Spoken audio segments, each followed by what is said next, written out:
शक्ल इंसान में अर्श से फर्श पर, अरे शक्ल इंसान में अर्श से फर्श पर हक ताला की बनकर किताब आ गया, मुस्तफा आ गए, इनकलाब आ गया, कंकरों को भी तर्ज़े खिताब आ गया।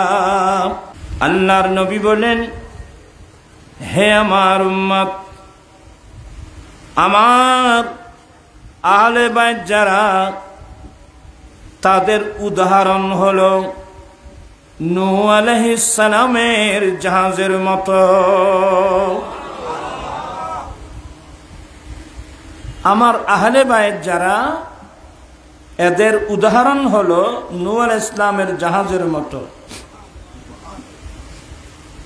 তো নূহ আলাইহিস সালামের জাহাজ মানে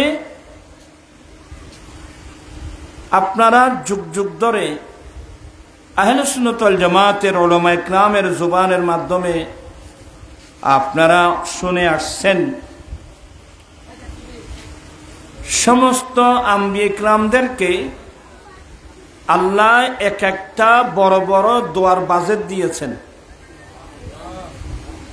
আল্লাহর নবী বলেন, লিকুল্লি নবীন দাওয়াতুম মুস্তাজাবা, প্রত্যেক নবীদের জন্য এমন একটা দোয়ার বাজেট দেওয়া হয়েছে যেই দোয়াটা আল্লাহর দরবারে কবুল। সুবহানাল্লাহ। তো নবীদের প্রত্যেক দোয়া তো কবুল, কিন্তু এটা একটা স্পেশাল বড় একটা দোয়ার বাজেট। আমার নবী বলেন, সমস্ত আম্বিয়া ইকরামদের জন্যে আল্লাহ একটা দোয়ার বাজেট দিয়েছেন, কিন্তু সমস্ত আম্বিয়া ইকরাম দুনিয়ায় থাকতে এই বাজেট ব্যয় করে ফেলছে, কিন্তু আমি নবীর জন্য আল্লাহ একটা বড় বাজেট দিয়েছেন। এই বাজেটটা আমি খরচ করি নাই, এই বাজেটটা আমি পরকালের জন্য জমা রাখছি।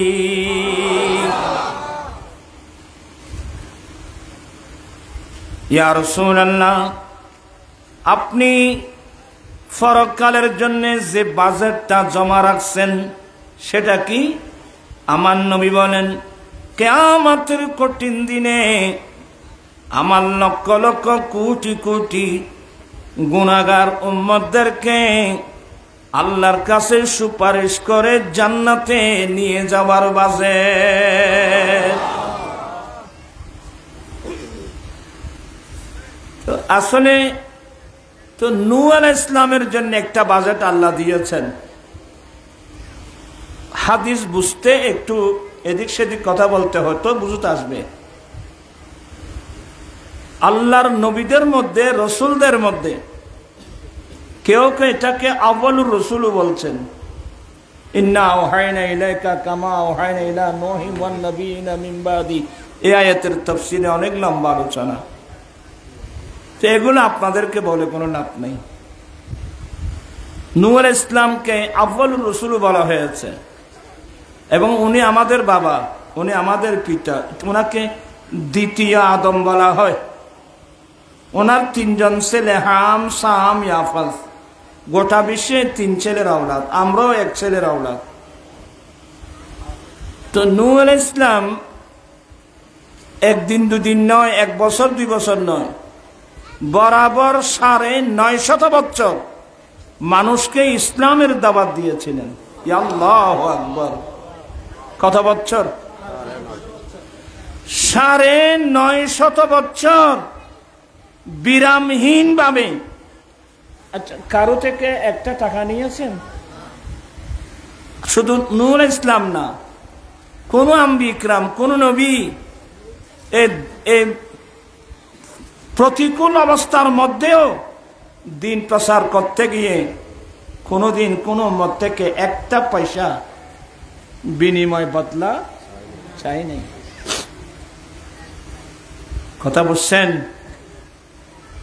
নূহ আলাইহিস সালাম 950 বছর বিরামহীন ভাবে ইসলামের দাওয়াত দিয়েছিলেন, কিন্তু 950 বছরে কয়জন মানুষ মুসলমান হয়েছিল জানেন? নিজের পরিবার সহ বাইরের লোক সব মিলে 80-82 জন। তা আপনি বলেন তো, আমার রাসূল নূহ আলাইহিস সালামের অনেক প্রশংসা করেছেন। 950 বছর পর্যন্ত ধৈর্য ধারণ করা এত সহজ বিষয়।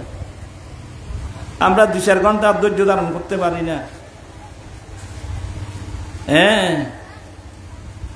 950 বছর পরে মনের মধ্যে কষ্ট এসে গেল। আমি 950 বছর পর্যন্ত বিরামহীন ভাবে মানুষের কাজ ইসলামের দাওয়াত দিয়েছি, মানুষ তো ইসলামের দাওয়াত গ্রহণ করলো না, আর বিপরীত বেয়াদবি করছে। তো নূহ আলাইহিস সালাম মনের মধ্যে কষ্ট এসে ওই বড় দোয়াই বেগরে বেলি, রব্বি লা তাযার আলাল আরদি মিনাল কাফিরিনা দাইয়ারা, মাওলা জমিনের মধ্যে একটা কাফের কেউ ছাড়বি না আল্লাহ, একটা কাফেরকে রাখবি না আল্লাহ, ছাড়বি না। তো নবীদের দোয়া তো কবুল। আল্লাহ বলেন, নূহ তুমি তো বড় অস্ত্র বেরা ফারা বানাবি, বোমা হচ্ছে না, কিন্তু আর আল্লাহ ফারা বানাবি বোমা আনি। নবীদের দোয়া তো এটা, আরো অনেক কিছু। নূহ ছেড়ে দিয়েছ? হ্যাঁ। বলে নূহ জাহাজ তৈরি করো। কি তৈরি করো? জাহাজ। কারণ আমি এমন গজব দেব, পানি উপরের দিক থেকে নিচ থেকে এমন ভাবে পানি উঠবে, এই গজব থেকে শুধু তারাই রক্ষা পাবে যারা আপনি নূহ আলাইহিস সালামের জাহাজের মধ্যে আশ্রয় নেবে। আর আপনার জাহাজের মধ্যে যারা আশ্রয় নেবে না, এরা একটাও কি পাবে না? রেহাই পাবে না। আমার ভাইয়েরা, জাহাজ বানানো আরম্ভ করলেন, শুরু হয়ে গেল গজব। আসমা উপরের দিক থেকে পানি, নিচ থেকে পানি।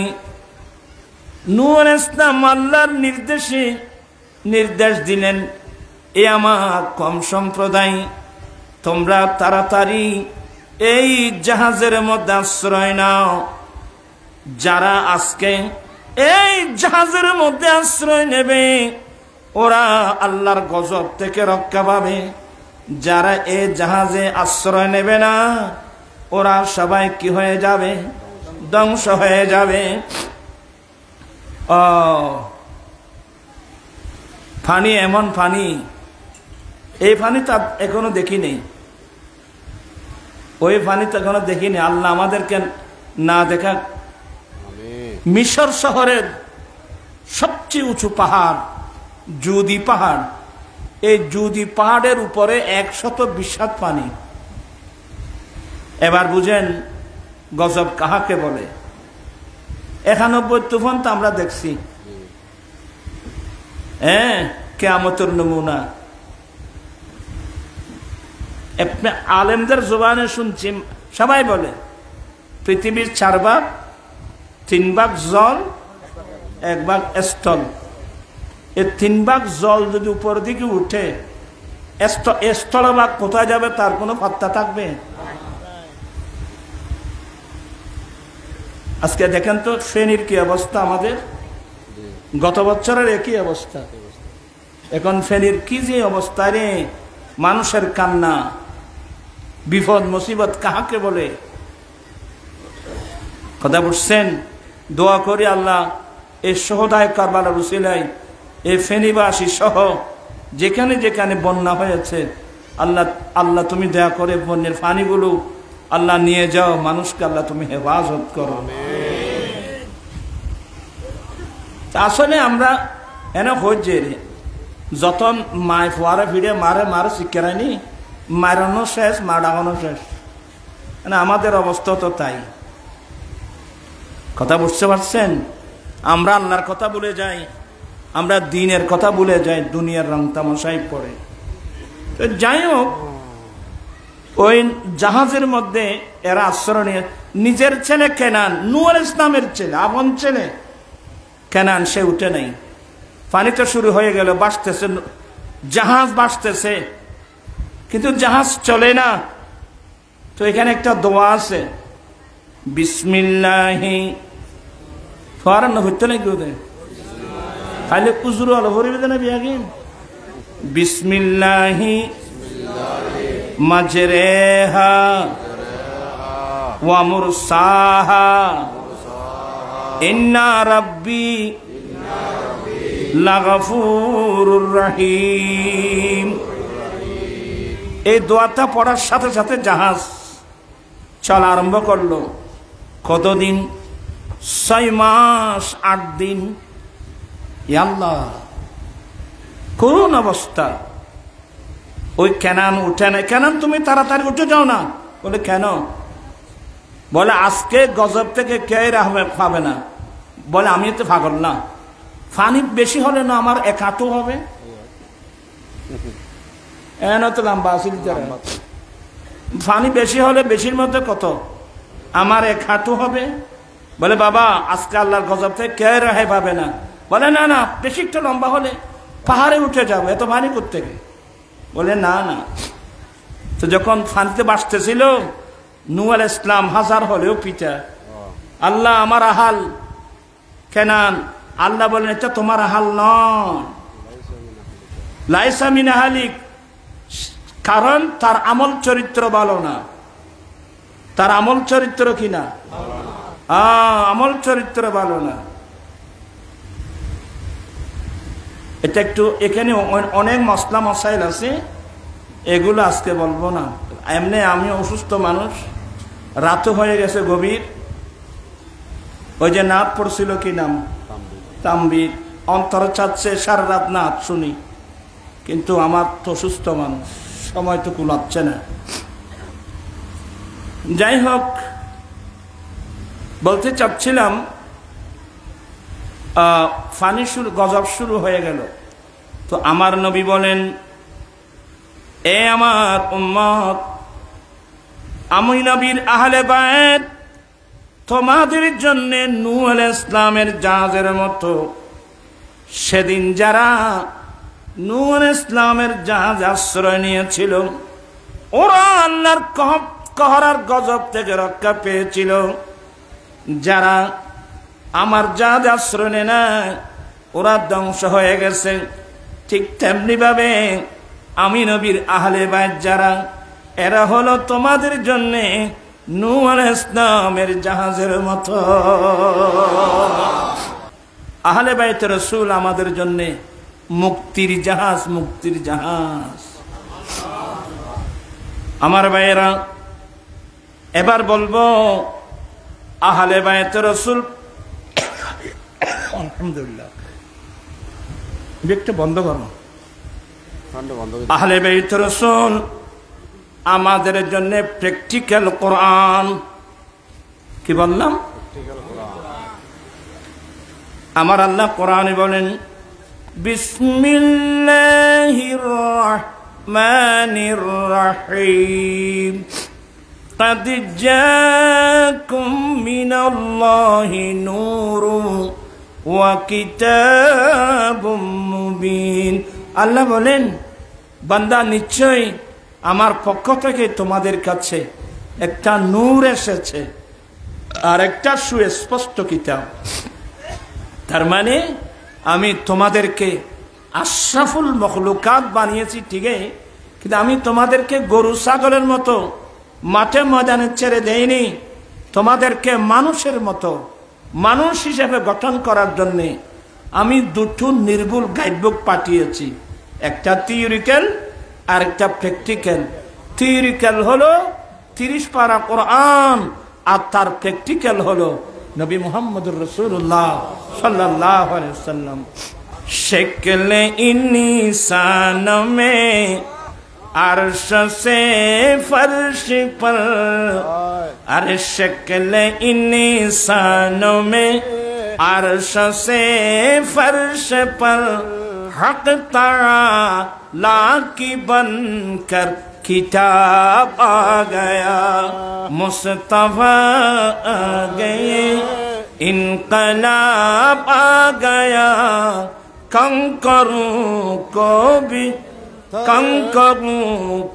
भी तर्ज़े खिताब आ गया আমার রাসূল আসছেন প্র্যাকটিক্যাল কোরআন আসছেন এবং তাফসীরের সাথে মিলে যায় আল্লাহ আমার নবীর তারিফ করে বলেন ইন্নাকা লাআলা খুলুকিন আযীম হে নবী নিশ্চয় আপনি অতি উত্তম আদর্শের উপর অধিষ্ঠিত নিশ্চয় আপনি অতি উত্তম আদর্শের মালিক এই আয়াত যখন নাযিল হলো উম্মুল মুমিনিন মায়েশা সিদ্দিকার কাছে প্রশ্ন করা হলো মা আল্লাহ যে নবীর চরিত্রের প্রশংসা করলেন আমার নবীর চরিত্রটা কি উম্মুল মুমিনিন কত সুন্দর উত্তর দিয়েছিলেন কানা খুলুকুল কোরআন নবীর চরিত্র হলো হুবহু 30 পারা কোরআন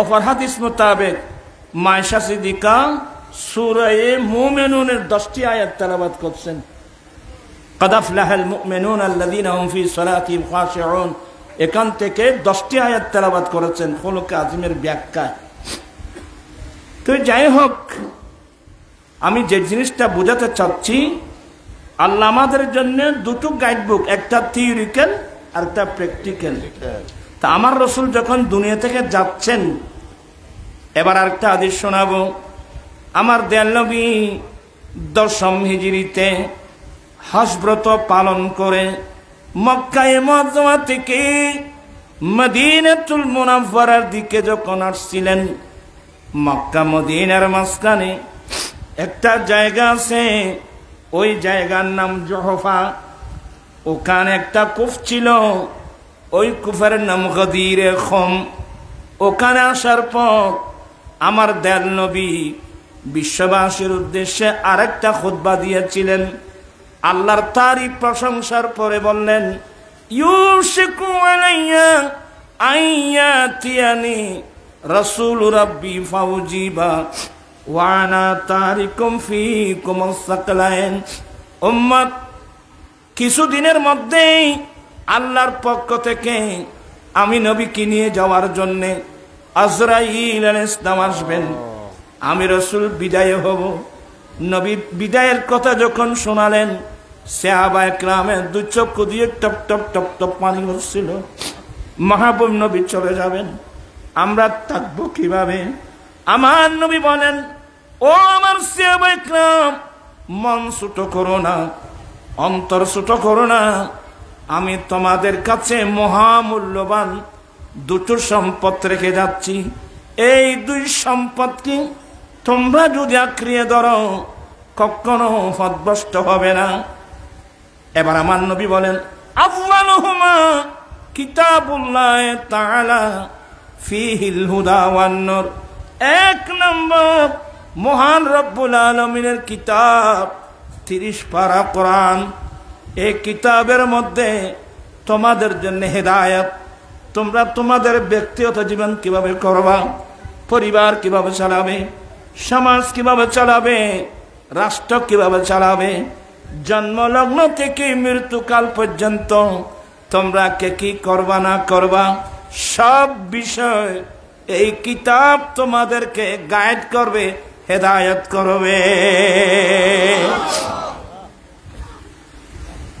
আর কি ওয়ান নূর এই কিতাবের মধ্যে তোমাদের জন্য নূর আছে আলো আছে এক নম্বর দ্বিতীয় তিরমিজির হাদিস হলো ওয়াইতরাতি আহলু বাইতি দ্বিতীয় নম্বর আমি নবীর আহলে বাইত তোমাদের কাছে রেখে যাচ্ছি কি মানে আমার নবীর পরে কোরআন হলো থিওরিক্যাল তার প্র্যাকটিক্যাল কিতাব হলো আহলে বাইতের রাসূল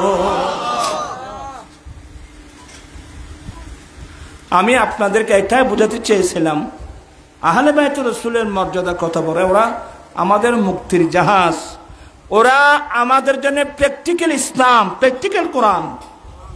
এখন প্রশ্ন আসবে 61 হিজরিতে হিন্দু নয়, বৌদ্ধ নয়, খ্রিস্টান নয়, জুম্মা নয়, চাকমা নয়, মুসলমান হয়ে সেই নবীর আওলাদের উপর আক্রমণ করতে পারলো কিভাবে? এটা হলো মূল পয়েন্ট। এত লম্বা ওয়াজের দরকার নেই বাবা। এখান থেকে আমাদের শিক্ষণীয় বিষয় কি? আমি প্রায় সময় সংক্ষেপের জন্য বলি, মানুষের মধ্যে যখন নেতৃত্বের লোভ এসে যায়, জায়গা জমিনের লোভ আছে না? পড়ার কেন নাই যে এক হাত জায়গার লাই বাইরে বাইরে চুরি মারতে নাই ফোরা কোফাল। হ্যাঁ, মুসলমান কাকে বলে? আচ্ছা মুসলমান, আমার নবী কি বলছেন? আইসুদের তেন দুয়ার ফরো না, ক্বালা রাসূলুল্লাহি সাল্লাল্লাহু আলাইহি ওয়াসাল্লাম আল মুসলিমু মান সালিমাল মুসলিমুনা মিন লিসানিহি ওয়া ইয়াদিহি। আল্লাহর নবী বলেন, সেই ব্যক্তি মুসলিম হওয়ার দাবি করতে পারবে, সেই ব্যক্তি দাবি করতে পারবে আমি মুসলিম, যার মুখ এবং হাতের আঘাত থেকে আরেকজন মুসলমান নিরাপদ থাকে।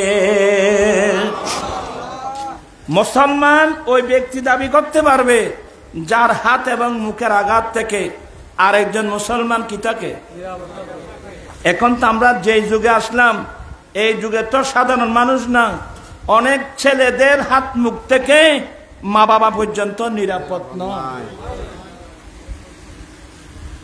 আমি মুসলমান, আমি মুসলমান পাবলিসিটি করলে তো হবে না। আমরা আসলে তো আমরা মুসলমান। হ্যাঁ, এর জন্য আমাদের পাবলিসিটি হয় প্রিয় মুসলিম জনতা। অনেকে আছে তৌহিদি জনতা বলে, তোমার আর ইকে নাই ইকো আছে না, তৌহিদি জনতা হয় যে আছে না, আসলে বুঝে নেই, তা ওদের দোষ না, তা বুঝে নেই। আমাদের নাম কিন্তু মুসলমান। সূরাতুল হজ এটা আবুস সাহেব আছে না, কই আবুস সাহেব কই তাই লই তারা মাইতুনু তারা কথা বলা খন্দি বাজে ইসলাম মধ্যে রমজান আই আবার তা সরি দেবি কই। হ্যাঁ, মিল্লাতা আবিকুম ইব্রাহিম হুয়া সাম্মাকুমুল মুসলিমিন। গোড়াগো কোরআন, তোমাদের বাবা ইব্রাহিম আলাইহিস সালামের মিল্লাত, তিনি তোমাদের নাম রাখছে মুসলমান।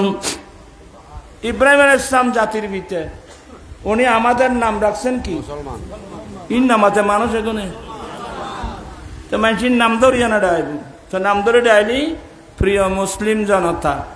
সুন্নিদের এই পাবলিসিটি হলো বিশুদ্ধ, আর যারা তৌহিদি জনতা হয়ে স্লোগান দেন, আচ্ছা এটার পিছনে হুয়া সাম্মাকুমুল মুওয়াহিদিন, তিনি তোমাদের নাম রাখছে তৌহিদি, এই ধরনের কোরআন শরীফের একটা আয়াত আছে? কেউ দেখাতে পারবে? আচ্ছা আমার নবী কি বলছেন? কুল ইন্না সালাতি ওয়া নুসুকি ওয়া মাহইয়ায়া ওয়া মামাতি লিল্লাহি রাব্বিল আলামিন লা শারীকা লাহু ওয়া বিযালিকা উমিরতু ওয়া আনা আউয়ালুল মুসলিমিন। সুবহানাল্লাহ বলেন না? আমার নবী, আল্লাহ নবী বলুন, নিশ্চয় আমার নামাজ, আমার কোরবানি, আমার হায়াত, আমার ইন্তেকাল সবগুলো একমাত্র রব্বুল আলামিনের জন্যে, যার কোনো অংশীদার নেই। এ বিষয়ে আমাকে নির্দেশ দেওয়া হয়েছে, আমি সর্বপ্রথম মুসলমান। এই জন্য আমাদের পাবলিসিটিটা ঠিক আছে। প্রিয় মুসলিম জনতা, যে তারা নামাতিয়া কোন জনতা? যারা তৌহিদি জনতা স্লোগান দিয়েছেন, আপনাদের এই স্লোগানের পিছনে, পাবলিসিটির পিছনে কোরআন হাদিসে একটা আয়াত আপনি দেখাতে পারবেন না, একটা হাদিস দেখাতে পারবেন না। আর আমাদের বাবার নাম রাখছে, আমাদের নাম কি মুসলমান। এই যে আপনি মুসলমান বলুন, কথার নাম লতাও একখান আয়না 10 মিনিট তেম চাইলেম কথা একখানা বাড়ি গেল আর নয় মানুষ নয় একখানে এজন মানুষ কিনতে পাইবে তার তারা ইচ্ছে তখন ওয়াজ উনি বেলানি তারা ইচ্ছে তো থবর করলে মুসলিম সেই ব্যক্তি দাবি করতে পারবে যার মুখ এবং হাতের আঘাত থেকে আরেকজন মুসলমান কি থাকবে। এবার আপনারা ওয়াজ তো অনেক বছর শুনছেন, আজকেও শুনছেন। আপনি বলুন তো আপনার হাত এবং মুখ থেকে আপনার ভাই ব্রাদার নিরাপদ আছে, আপনার মা বাবা নিরাপদ আছে? আর সবচেয়ে বড় মারাত্মক কোন দিকে করবো ওয়াজ আমাকে বলেন। এই যে মাদক জিনিসটা এখন আমাদের মধ্যে বেড়ে গেছে। মাদক আমরা কোরআন হাদিস পড়ে পেয়েছি শরাব মদ এগুলো না, কিন্তু এখন নতুন নতুন নাম ফেন্সিডিল, ইয়াবা, বাবা। এখন তো এলাকায় এলাকায় এখন মাদকের ছড়াছড়ি। এদের দুষ্কি দিব আমাদের সরকার, যে সরকারও হোক না কেন, মাদক বিক্রি করার জন্যে, আমদানি করার জন্য, বিক্রি করার জন্য রাষ্ট্রীয়ভাবে লাইসেন্স দেওয়া আছে। রাষ্ট্রীয়ভাবে লাইসেন্স দেওয়া আছে। আজকের মাহফিল থেকে আমি সরকারকে বলবো অনতিবিলম্বে মদের লাইসেন্স বাতিল করা হোক। ঠিক কিনা ভাইরা? হাত উঠায় বলতে হবে মদের লাইসেন্স বাতিল করুন, জাতিকে রক্ষা করুন। আপনারা জাতিকে ধ্বংসের দিকে ঠেলে দিবেন না। আজকে ছোট ছোট বাচ্চারা পর্যন্ত ধ্বংস হয়ে যাচ্ছে। ছেলে মেয়ে তো আমারও আছে বাবা। আপনার এখানে প্রায় জ্ঞানী গুণী মানুষ। হ্যাঁ, ঐশী নামক যে একটা মেয়ে, কি নাম? ঐশী নামক যে মেয়ে, এই মেয়েটা পুলিশ সুপারের মেয়ে। সে মা বাবা দুজনকে জবাই করে দিয়েছে। পত্রিকায় দেখলাম এই মেয়েটা কি করে, নেশা করে। আমাদের জামে আহমদিয়ার পাশে খতিবের হাট আছে না, খতিবের হাটের পাশে একটা লজিং মাস্টার, 21 বছর বয়স মাত্র, লজিংওয়ালা সৌদিয়াতে থাকে। সে ছেলে মেয়েদেরকে পড়াতে গিয়ে ছেলে মেয়ে এবং ওই লজিংওয়ালার ওয়াইফ 3 জনকে জবাই করে দিছে। সমাজ কোথায় যাচ্ছে? কারণ মানুষ যখন নেশাগ্রস্ত হয়ে পড়ে সে তো আর ভালো মন্দ কি করতে পারে না, পার্থক্য করতে পারে না। আজকে আমি গুনাহগার। আজকে 16 বছর এক যৌতুকের বিরুদ্ধে আর এক মাদকের বিরুদ্ধে আমি আন্দোলন করে আসছি। এই আন্দোলনকে কি আপনারা সমর্থন করেন? সবাই সমর্থন করেন? আল্লাহ তুমি কবুল করো। আজকে দেখেন এখানে কোন দিকে ওয়াজ করব? সমাজ কিভাবে হয়ে গেল? আহলে বাইতে রাসূল ছোট ছোট বাচ্চারা পর্যন্ত অন্যায়ের কাছে মাথা নত করে নাই, অন্যায়ের বিরুদ্ধে দাঁড়িয়ে গেছে। আমি কি করলাম, আপনি কি করলেন? অন্যায়কে সমর্থন করতেছেন। এতগুলো মুসলমান তাকে এই দেশে সুদ, এখন সুদ ছাড়া মানুষ প্রায় মানুষ সুদই প্রায় এখন কি হয়ে যাচ্ছে, সুদের মধ্যে গোটা দেশটা ডুবে গেছে। সুদ যে কত বড় অপরাধ। সুদের বিরুদ্ধে কোরআন শরীফে কি আছে? আল্লাহ বলছেন যে এই আল্লাহ এবং রসুলের সাথে যুদ্ধ করবা কেউ, তোমরা আল্লাহ আল্লাহ রসুলের সাথে যুদ্ধ করবা। আল্লাহ এবং রসুলের পক্ষ থেকে যুদ্ধের এলান হয়েছে। তার মানে হলো সুদ দেওয়া, সুদ নেওয়া, সুদকে সমর্থন করা মানে ডাইরেক্ট আল্লাহ এবং আল্লাহ রসুলের সাথে যুদ্ধ করা। এবার আপনারা বলুন ভাইরা, আমি যদি আল্লাহ আল্লাহ রসুলের যুদ্ধ করি তা আমাকে ব্যস্ত খেয়ে দেবে? আমাকে বলেন তো, 2 দিনের দুনিয়া সুদ নিয়ে, সুদ খেয়ে, ঘুষ খেয়ে, গোড়া হায়াতটা ধ্বংস করে নিয়ে করে দিচ্ছেন। তা আপনি আমি কি নিয়ে কবরস্থানে যাবো? আমাকে বলেন তো।